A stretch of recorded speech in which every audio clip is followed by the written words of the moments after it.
Alright, welcome back.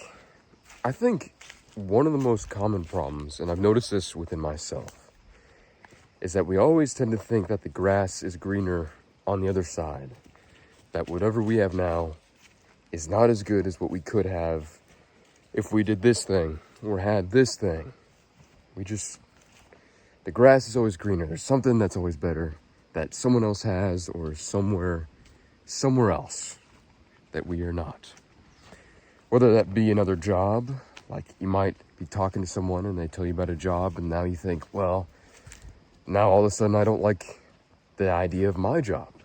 I'd rather do their job instead, or have their job, or have their position.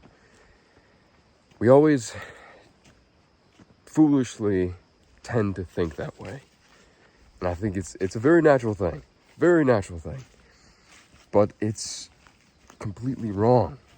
And it causes lots of problems. And the biggest way to combat it, to fight against it, is to commit to something. But if you don't commit to something, you're going to be stuck in your imagination thinking about how good that other thing is that you don't have, or that other place is that you are not. I mean, for example, a great example of this is before I started working on wildland fires as an EMT this past summer, I had the idea that it would be one of the most crazy, action-packed jobs, right?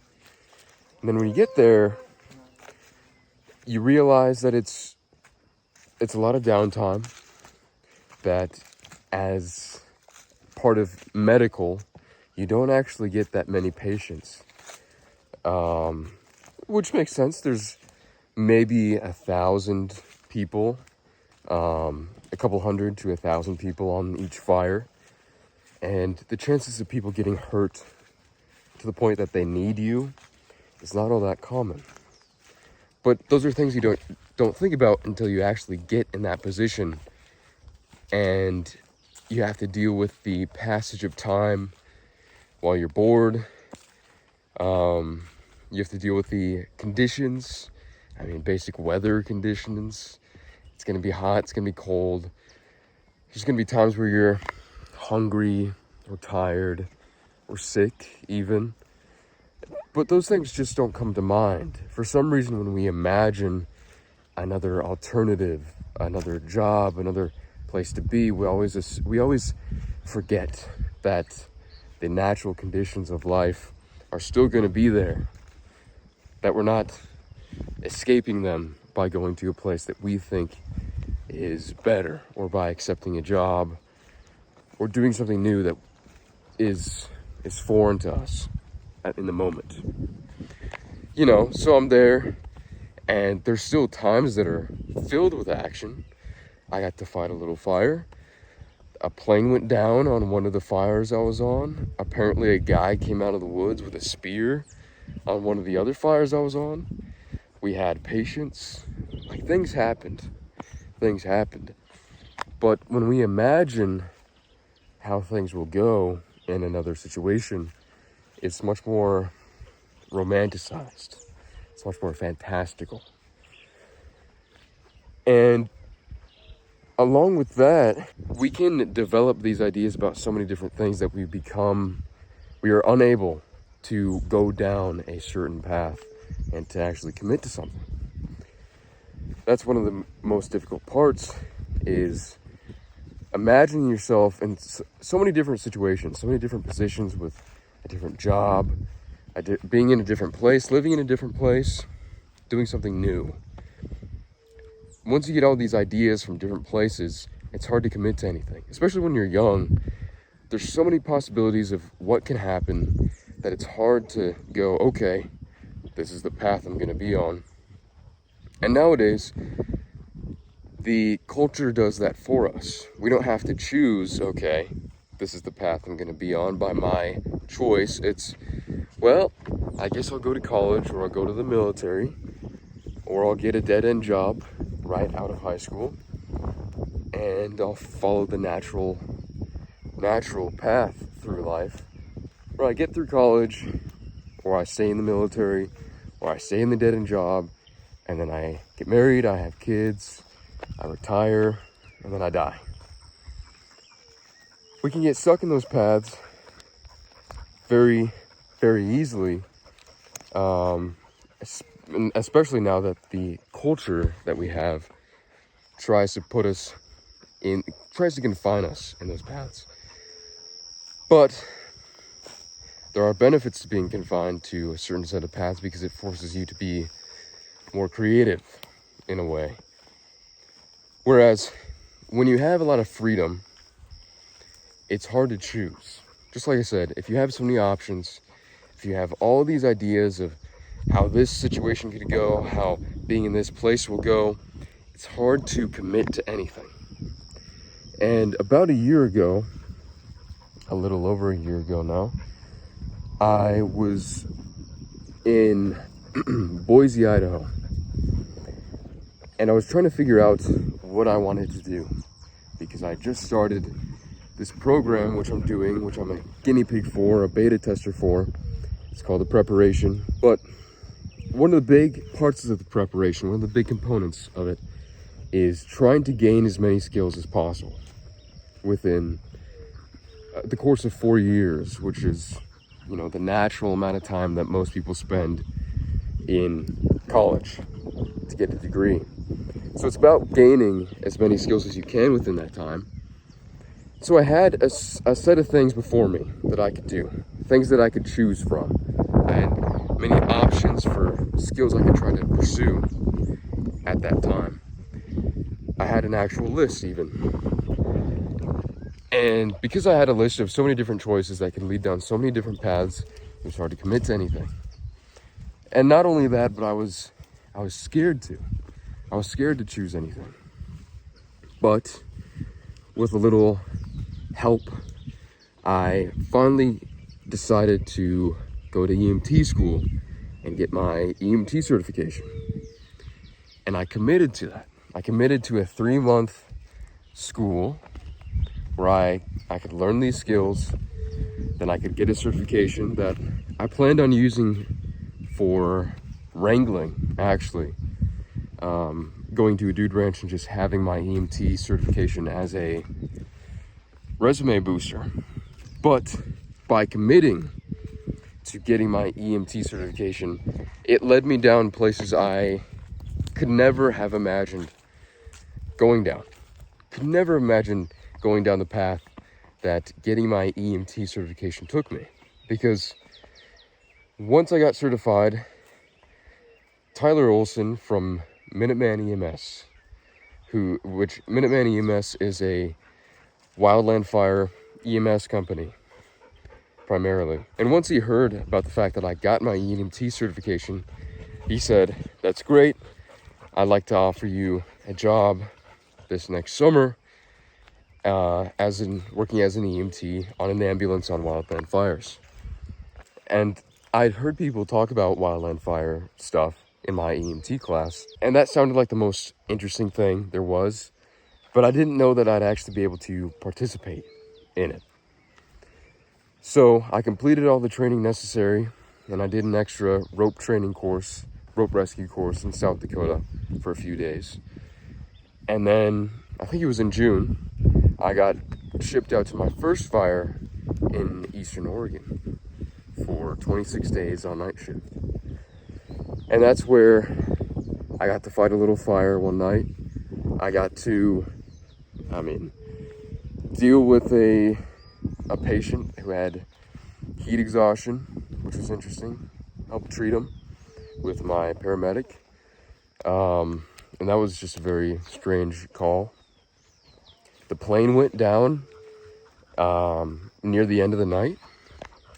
So many interesting things happened. And I couldn't in a million years have thought that simply committing to that EMT school, getting the EMT certification, doing all of that, studying a lot, I couldn't have imagined that would have taken me to work on wildland fires this past summer, less than a year later. So, the point is, if you commit to something, if you stop believing that the grass is greener on the other side, that what you find is somewhere else, what you want to find, what you seek is somewhere else, and you commit to something in front of you. You willingly choose to commit to something, even if you're not interested in it.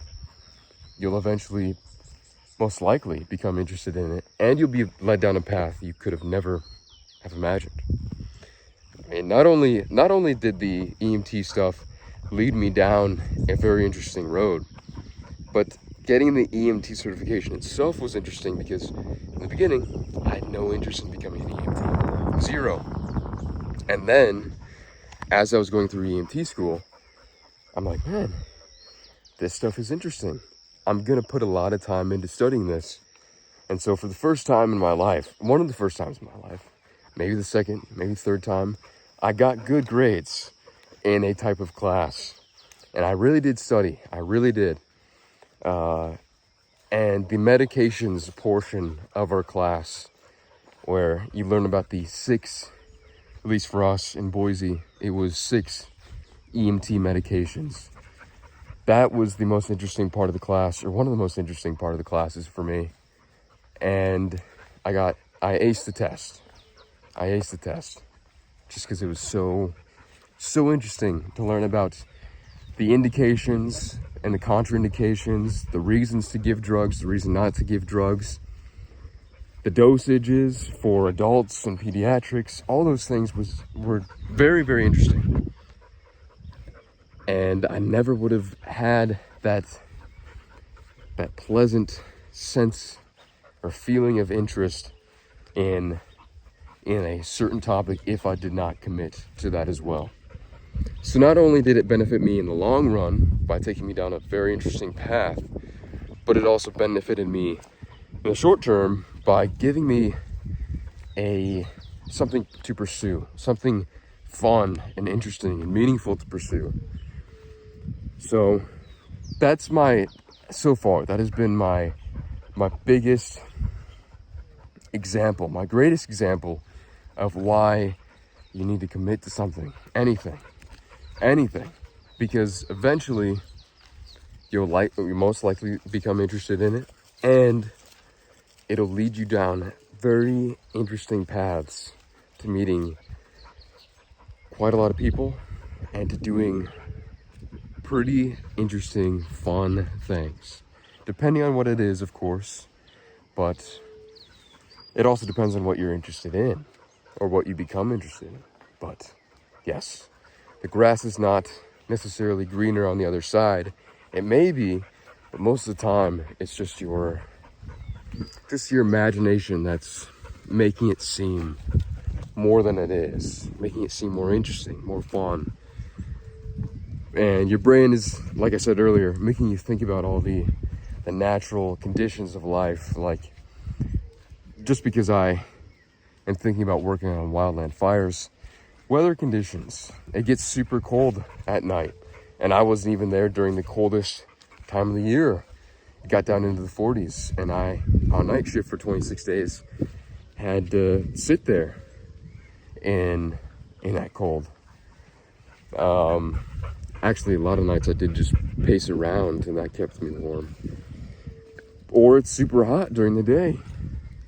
It's smoky. I got sick on one of the fires. Like, you forget about all these things, or your imagination doesn't come up with these things. It just, when you get the idea that something's better than what you have now, your imagination blocks out all the bad possibilities, or the bad or unpleasant things that might occur. So find something that doesn't even necessarily have to interest you. Find anything that's worth putting time into, that will actually benefit you in some way down the road. It doesn't have to benefit you immediately, but for example, like the EMT school, 3 months, maybe it's 4 months, then you get a certification that is going to be a huge resume booster and can bring you a mountain of opportunities for not even that much money. I mean, EMT school for me, I think, was like $1,500. So $1,500, lots of time, lots of studying, taking a big test at the end, the NREMT test, which was freaky, just because I thought I was going to fail. And then getting certified, all of a sudden, I have a thing that can benefit me greatly going into the future. So, just commit to something. That's the best thing to do. No matter what it is, even if you're not interested, if you have nothing that you're pursuing, nothing that you deem worth pursuing, you need to find something that has a benefit, which you can actually see and understand, and pursue it no matter what. And it'll do wonders for you. It'll greatly benefit you. So that's it for today. I'm with Bruno and Enzo, little lamb. So, and now he's getting a lot bigger. The last time he was on camera, he was a lot smaller, I think. So he's growing well. He's eating a lot and sleeping a lot. That's pretty much all he does. And then he gets about 30 to 45 minutes of a whole bunch of energy every night. And then he goes back to sleep and then eats. And the cycle repeats. So I hope you have a good day, and I'll see you next time.